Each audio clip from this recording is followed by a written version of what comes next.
critically analyzing global affairs. The Muckrakers on today's News Talk, TNT. Well, hello and a very warm welcome back to the Muckrakers. Here on the Muckrakers, we always pledge to continue tackling the most pressing and controversial news issues of our time. Our mission is to provide more light and less heat in our unwavering quest to uncover the truth and to inform, educate and entertain with dignity and indeed respect. And it's vital that we don't just ask the questions, but we question those answers. Well, today we're going to be talking about the erosion of free speech and how to survive the current threats. It was Evelyn Beatrice Hall, one of the most misquoted quotes ever. She was a friend of Voltaire, not Voltaire themselves, say, "I disapprove of what you say, but I will defend to the death your right to say it." Well, never has there been a more threatening time about free speech than what's going on at the moment. To discuss all of that and a lot more, and it's me, Andrew Eborn, together with my very good friends, Martin J. and Dr. George Szamuely. Welcome back to you both, gentlemen. Good to be with you, Andrew. Now, Dr. George Szamuely, I always say this, is a senior research fellow at the Global Policy Institute, London. He's written for innumerable publications and is author of a book that everyone's got at least 2 copies of by now, Bombs for Peace, NATO's Humanitarian War on Yugoslavia. And he is perhaps the only person I've managed to interview around the world, and boy, have I done a few of them, who's actually probably read every single one of the books behind him. Is that right, George? More or less. More or less. Well, most people just have it for decoration, which is glorious. Yeah. But more or less is good. We read most of them. Martin J is an award-winning journalist, editor of Margrebi.org and Levantis.me. His impressive career has spanned over 30 years, which has seen him work in over 50 countries for a host of big media titles. Now, on his webpage, he says it's a wonderful quote from CNN, "A good journalist, but a pain in the backside." A lot of people have pointed out they've missed the irony of all of this. To be a good journalist, you need to be a pain in the backside, don't you? Martin?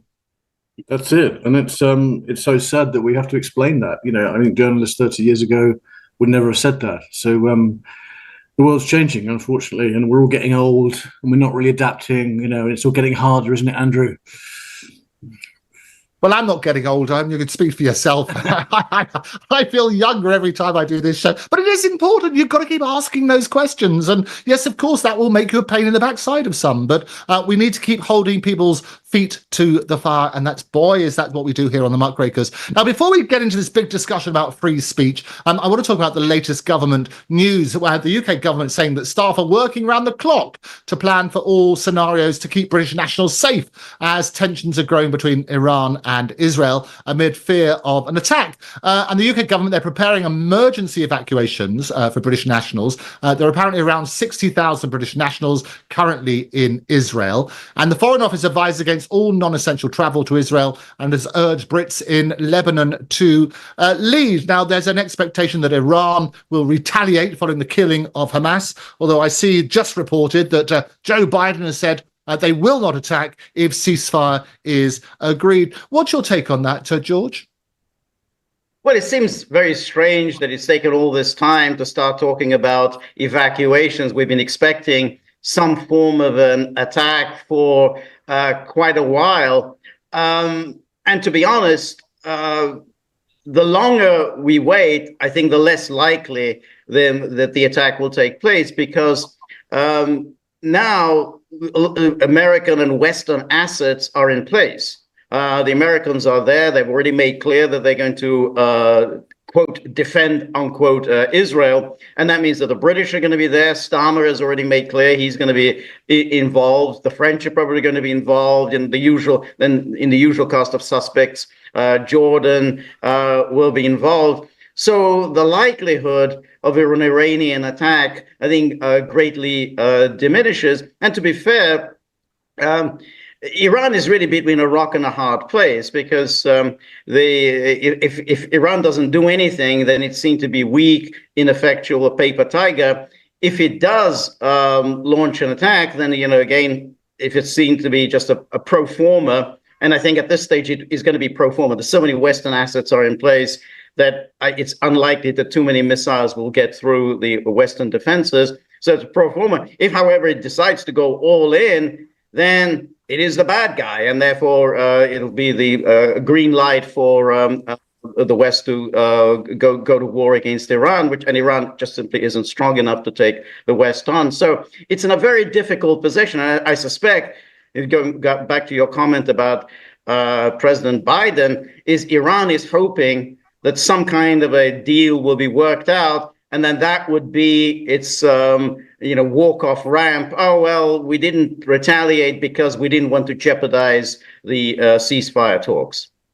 Yeah, and it is interesting because it was the 31st of July, some time ago, 2 weeks ago, that obviously the chief negotiator for a peace settlement, the Hamas political leader Ismail Haniyeh, he was assassinated in Tehran. I find the whole thing extraordinary when he was, as you say, key to the peace negotiations. What's your take on it, Martin? I do broadly agree with what George said. I think the longer it goes on like this, the harder it will be for an Iranian strike. I mean, the Iranians, they are between a rock and a hard place. As George says, they're really stuck. They need political capital to satisfy their people after these attacks on their own shores, in their own country. But by the same token, they don't want a war. They don't want a war with the West. It's just too beyond the pale. It's just too huge to contemplate, to take in. And I think what we're seeing now, I mean, I think the announcements which we're hearing now about the British arranging for their subjects to be evacuated from Israel and from Lebanon as well. They're talking about a sort of Dunkirk style rescue on the beaches of southern Lebanon. This shows that they are not really very serious. They don't take the Iranian threat seriously themselves. But what we're seeing is, I think, we're getting to a dangerous situation where both sides believe the sheer amount of muscle that they can bring into the room should diffuse the tensions and get both sides to back down concurrently. And I think that's a pretty dangerous way of thinking, because I don't think that will necessarily work with the Iranians. They push themselves into a corner where they have to make some sort of geomilitary statement and strikes, even though I've said I don't believe they will carry out huge strikes on Israel's on mainland Israel. I've said that before. I don't think they will do that. But I think this story is interesting because I think we're not being told the whole picture.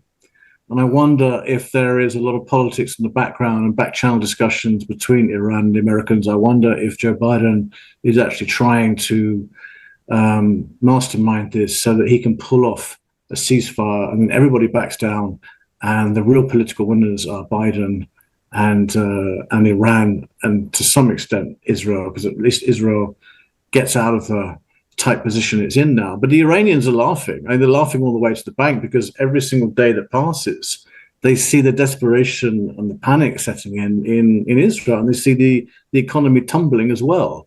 So they are playing it quite cool. It seems, until something decisive happens, this is a game that I think they believe that they are winning at so far. But as I say, I don't think we have all the information. I think we're being shortchanged by mainstream media, and I think there's something bigger going on there, which we'll find out about hopefully in a few days' time.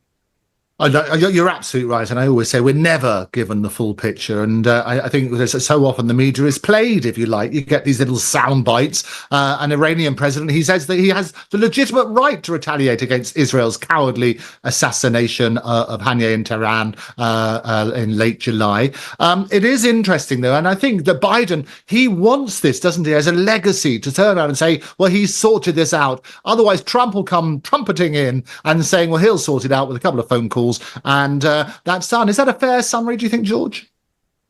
Well, I think it's a fair summary that it may be what Biden is thinking, but he's not going to have a legacy, because it was on his watch that this terrible war has taken place, and he's going to have to live with the responsibility for this slaughter.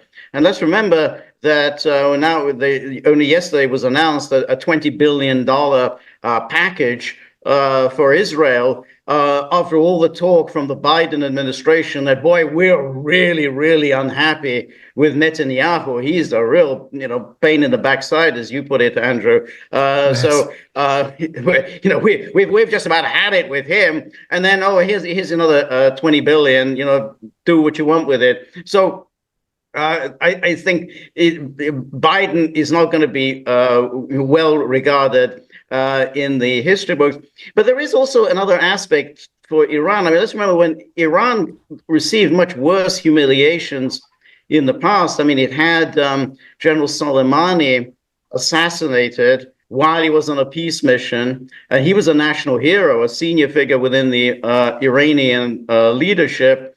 And essentially, Iran was allowed to do a kind of a pro forma attack on an empty American barracks in Iraq. And then, of course, we had the attack on these Iranian generals in an Iranian consulate. So those were direct attacks on Iran.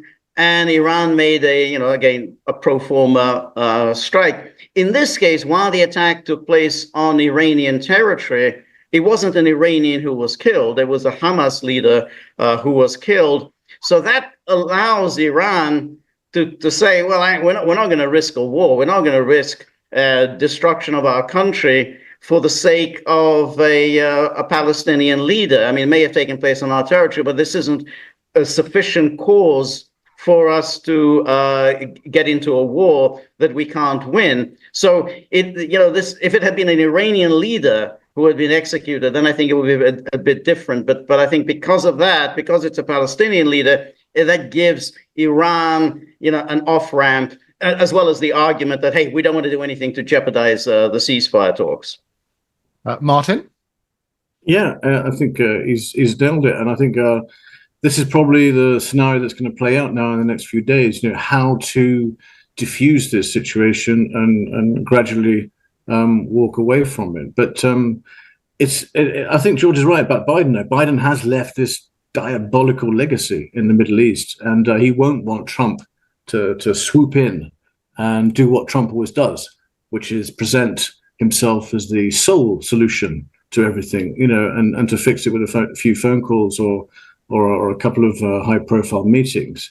So we're living in really scary times, though. The real worry in these situations is miscalculation. And if you look at America and NATO's record just recently, just in the last couple of years in Ukraine, it's been nothing but miscalculation. Every single turning point of that war has been a failure of policy and a miscalculation on NATO's part. So we have to worry that the Americans aren't going to slip up and just misinterpret something. I'm thinking 1988 in the summer, an Iranian airliner going across the Persian Gulf that was shot down by the American destroyer there, and it turned out to be an airliner full of well over 250 civilians. This is the kind of thing that we really should worry about, and I would put money more on the Americans messing up than on the Iranian side. The other factor is that we should consider is that the stakes is much higher than ever before, because we're looking at now what is looking increasingly as a world war scenario. I mean, Iran is not on its own now. There's been reports in the last few days that Russia is deploying a lot of its own heavy equipment within Iran to support the Iranians. So you've got, a sort of a Iran plus, you almost got, you could say, sort of the BRICS giants, Iran and Russia together facing Israel and Saudi Arabia, which is in the middle. And so we hope that things can be cool, but who can step in? Who has that political dynamism? Who has that charisma? Who can actually jet in and cool everything down? Emmanuel Macron, I don't think so. Sir Keir Starmer, give me a break. There's just no one else there, unfortunately. Well, interesting. Talking about Sir Keir Starmer and give me a break. Well, break is upon us. See what a lovely segue there is there. And Nigel Farage, he slammed Keir Starmer as the biggest threat to free speech. We're going to discuss all that next. Don't touch that dial. From national security to global corruption, this is the Muckrakers on today's News Talk, TNT.